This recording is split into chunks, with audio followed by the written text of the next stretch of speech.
Welcome to my channel. ఈ మధ్య అందరూ వినే ఉంటారు, మన ఈశాన్య రాష్ట్రాల్లో చికెన్ నెక్ అనేది ఒక భూభాగం అన్నమాట.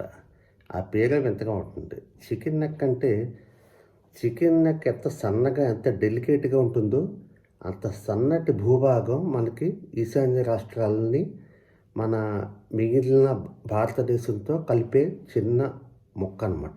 ఏ పీస్ ఆఫ్ ల్యాండ్. అందుకే దాన్ని చికెన్ నెక్ అన్నారు. అంత నేరో స్ట్రైట్ అనమాట ఇది. అది ఎలా వచ్చిందో ఇప్పుడు దాని గురించి మాట్లాడుకుందాం.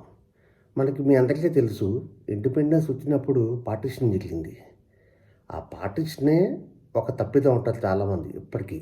చాలా ఘోరమైన తప్పిదం. ఎందుకంటే దేశాన్ని మొక్కలు చేయడం అది మతపరంగా కావచ్చు, ఇంకో పరంగా కావచ్చు.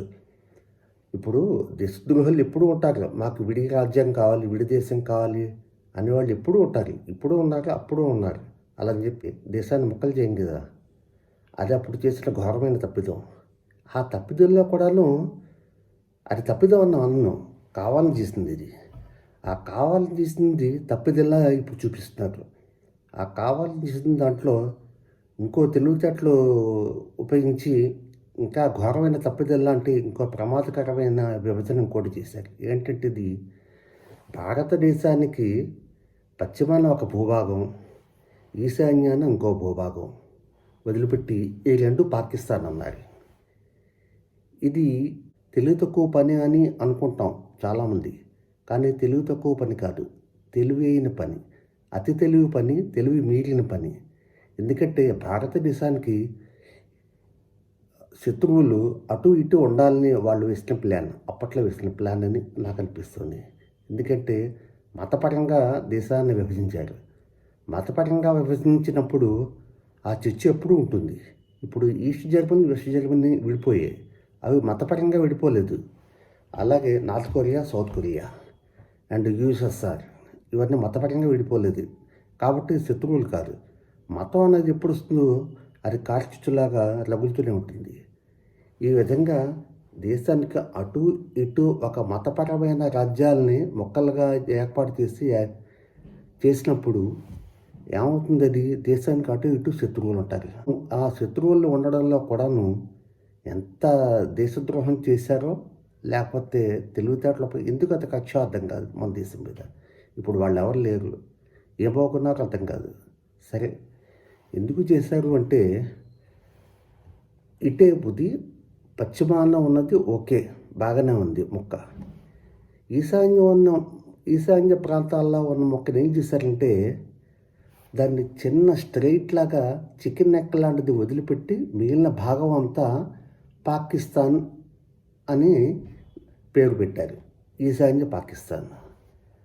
అది ఎంత తెలివైన పని అంటే ఎప్పటికైనా అది భారతదేశానికి ఒక ప్రమాద గంటిగా ముగిస్తుంది. ఎందుకంటే ఆ దేశం ఎప్పుడు అలాగే ఉంటుంది. ఆ చిన్న పీస్ కోసం మనం ఎప్పుడు కాపలా కాయాల్సి వస్తుంది. ఆ పీస్ ఎప్పుడైతే తెగిపోయిందో దేశానికి ఈశాన్య ప్రాంతాలతో సంబంధాలు కట్ అయిపోతాయి. కాబట్టి దాన్ని కాపాడుకోవడం కోసం మనం ఎన్నో త్యాగాలు చేయాల్సి వస్తుంది, ఎన్నో యుద్ధాలు చేయాల్సి వస్తుంది, ఎంతోమంది సైనికుల్ని మోహరించాల్సి వస్తుంది, ఎంతో ఖర్చు పెట్టాల్సి వస్తుంది. అది ఎప్పటికీ ఉండే తలనొప్పి. ఎప్పటికీ అంటే ఎప్పటికీ. ఇది చాలా తెలివైన పని ఎవరు చేశారు. కానీ ఎవరైతే అప్పట్లో ఇందిరాగాంధీ గారు 1971లో బంగ్లాదేశ్ ఏర్పడినప్పుడు దాన్ని మొక్కలు చేశారు.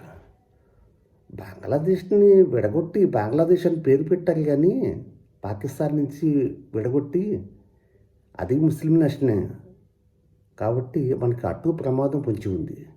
ఆ చికెన్ నెక్ అనేది ఎంత డెలికేట్గా ఉంటుందో దాని చుట్టుపక్కల ప్రాంతాలేంటో మీకు ఈ మ్యాప్లో చూపిస్తాను చూడండి. మనకి కాఠ్మండు ఉంది కదా, నేపాల్ కాఠ్మండు రాజధాని.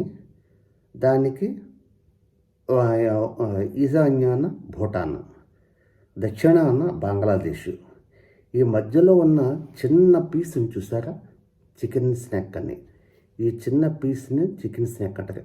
మనం ఈశాన్య రాష్ట్రాలకి వెళ్ళాలన్నా, మన సైనిక దళాలను పంపాలన్నా, వాహనాలను పంపాలన్నా, యుద్ధం వచ్చినా ఏమన్నా చేయాలన్నా, ఈశాన్య రాష్ట్రాలతో సంబంధ బాంధవ్యాలు నెలకొల్పాలన్నా ఈ చిన్న పీస్ ఆఫ్ ల్యాండే మనకి చాలా అతి ముఖ్యం. అందుకే చైనా వాడు ఈ మధ్య దీని మీద కన్నేసి ఈ నేపాల్ని కానీ కాఠ్మండూని కానీ తన గుప్పట్లోకి తీసుకోవాలని చూస్తున్నాడు. ఈ ప్రాంతంలో తన సైనికుల్ని ఎక్కువగా మోహరించి మనం బెదిరిస్తున్నాడు. చీటికి మాటికి కయ్యాన్ని కాలు దూకుతున్నాడు. కాబట్టి ఇక్కడ మనం చాలా జాగ్రత్తగా ఉండాలి. ఇది అర్థమైంది అనుకుంటాను మీకు. The sensitiveness of the chicken's neck, that piece of land. అలా కాకుండా ఈశాన్య పాకిస్తాన్ బార్డర్స్ని డెమోక్రషన్ చేసినప్పుడే ఇప్పుడు బంగ్లాదేశ్ పైభాగాన్ని ఈ చిత్రంలో చూపించినట్టుగా కొంచెం కిందకి కుదిస్తే మనకి ఈశాన్య రాష్ట్రాలకి వెళ్ళడానికి ఎక్కువ భూభాగం మిగిలిండేది. ఇది కావాలని పైదాకా పెంచి చికెన్ నెక్లా తయారు చేసి మన ఇబ్బంది పెట్టడానికే తెలివితో చేసిన పని. చాలా డేంజరస్ అండ్ డెలికేట్ ఏరియా ఇది. ఒక విధంగా చూస్తే పాటించినట్టు ఓకే, అది ఒక తప్పుదం, ఓకే గతం అనుకుంటాం. పాకిస్తాన్ మొక్కలైపోయింది, వాళ్ళ దేశం అయిపోయారు, ఓకే పోతే పోయారు. ఇది ఈ చిన్న మొక్కని ఉంచడం వల్ల ఇది ఎప్పటికీ రావణాసుడి కష్టమే. ఇది ఎప్పటికీ మనకి పక్కలో బల్యమే. దాని మీద చాలా కన్నేయాల్సి వస్తుంది, చాలా కష్టపడాల్సి వస్తుంది. ఆ మొక్క కానీ తెగిపోతే మళ్ళీ అదో దేశం కింద మారచ్చు, మన దేశం వెళ్ళకొట్టుకోవచ్చు, మళ్ళీ కానీ మొక్కలే అవకాశం ఉంటుంది. కానీ చాలా జాగ్రత్తగా ఉండాలి. అందుకే మన మోడీ గారు ఈశాన్య రాష్ట్రాలపై చాలా శ్రద్ధ వహిస్తున్నారు, ఎక్కువ చొరవ తీసుకుంటున్నారు, అక్కడ బాగా అభివృద్ధి పనులు అవి కొనసాగిస్తున్నారు. ఈ వీడియో మీకు నచ్చితే సబ్స్క్రైబ్ చేయండి. Thank you very much.